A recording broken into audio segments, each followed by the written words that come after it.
आज का हमारा क्वेश्चन है LT ग्रेड 2018 में आया हुआ क्वेश्चन। इसमें हमें दिया हुआ है delta naught is less than P, या हम कह सकते हैं कि pairing energy is greater than है डेल्टा नोट से। ठीक है, इस डेल्टा नोट का मतलब होता है CFSE, मतलब क्रिस्टल फील्ड स्टेबलाइजेशन एनर्जी, और P का मतलब होता है पेयरिंग एनर्जी। ठीक है, जिसको हम युग्मन ऊर्जा भी कहते हैं, पेयरिंग एनर्जी या युग्मन ऊर्जा भी हम इसको बोलते हैं। ठीक है, ये आपका जो कॉम्प्लेक्स कंपाउंड्स होते हैं वहाँ से आया क्वेश्चन है, और उसमें भी जो हमारी थ्योरी होती है क्रिस्टल फील्ड थ्योरी CFT। ठीक है, क्रिस्टल फील्ड थ्योरी से क्वेश्चन आया हुआ है। तो ये कंडीशन हमको दे रखी है, और इसमें हमको बताना है D4 स्पीसीज का जो इलेक्ट्रॉनिक कॉन्फ़िगरेशन है वो क्या होगा। ठीक है, D4 स्पीसीज का इलेक्ट्रॉनिक कॉन्फ़िगरेशन। तो आइए समझते हैं क्रिस्टल फील्ड थ्योरी CFT के अकॉर्डिंग जो D ऑर्बिटल्स होते हैं। ठीक है, जो D ऑर्बिटल्स होते हैं हमारे 5 D ऑर्बिटल्स होते हैं, इनको डीजनरेट D ऑर्बिटल्स भी कहते हैं। ठीक है, इनका नाम DXY, DYZ, DZX, DX² - 5² and DZ²। ठीक है, ये 5 D ऑर्बिटल्स होते हैं।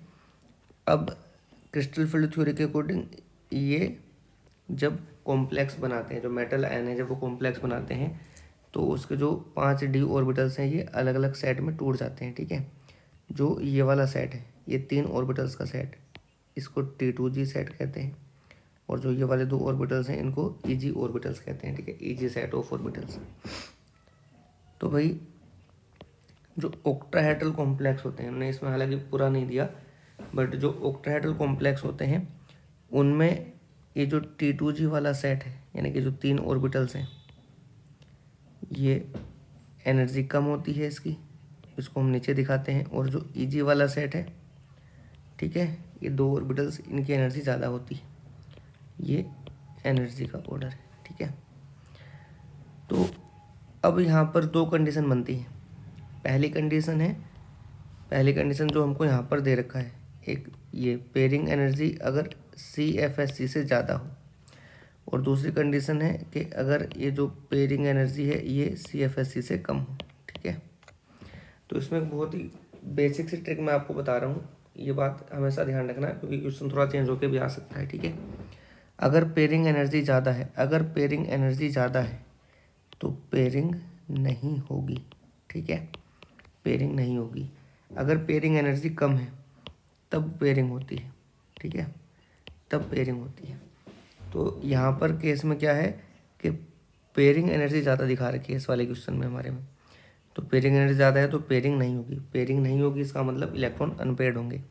तो जो D4 कॉन्फ़िगरेशन है, ठीक है, जो D4 कॉन्फ़िगरेशन है, यानी कि जो 4 इलेक्ट्रॉन्स हैं D ऑर्बिटल्स में, ये इलेक्ट्रॉन्स पहले T2G में जाएंगे।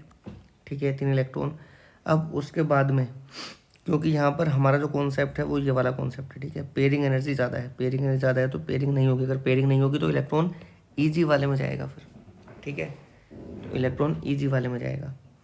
अगर कॉन्सेप्ट ये होता कि पेयरिंग एनर्जी कम है, ये वाला कॉन्सेप्ट होता, तो पेयरिंग एनर्जी कम है तो पेयरिंग हो जाती। फिर अगर पेयरिंग हो जाती तो ये जो हमने इलेक्ट्रॉन्स फिल किए थे इस तरह से T2G में, तो फिर हमको ये इलेक्ट्रॉन यहाँ पर ही दिखाना था, मतलब पेयरिंग हो जाएगी इलेक्ट्रॉन की। ठीक है, तो हमें पेयरिंग करके दिखानी थी। लेकिन अभी जो हमारा केस है वो क्या है, ये वाला है ना। तो T2G में कितने इलेक्ट्रॉन जा रहे हैं भैया, 3 इलेक्ट्रॉन, और EG में कितने जा रहे हैं, 1 इलेक्ट्रॉन। तो ये हमारा आंसर हो जाएगा T2G3 EG1। लेकिन अगर यहाँ पर ये क्वेश्चन थोड़ा सा भी चेंज हो जाता है, ये वाली कंडीशन अगर रिवर्स हो जाए, ये कंडीशन ये हो जाए, तब पेयरिंग एनर्जी कम हो जाएगी, और पेयरिंग एनर्जी कम होती है जो दूसरा वाला केस है ये हो जाएगा। फिर तब उस केस में क्या हो जाएगा भाई, T2G में 4 और EG में फिर कोई भी इलेक्ट्रॉन नहीं जाएगा, तो T2G 4 EG 0 हो जाता है ये वाला आंसर, अगर एक कंडीशन रिवर्स हो जाती तो।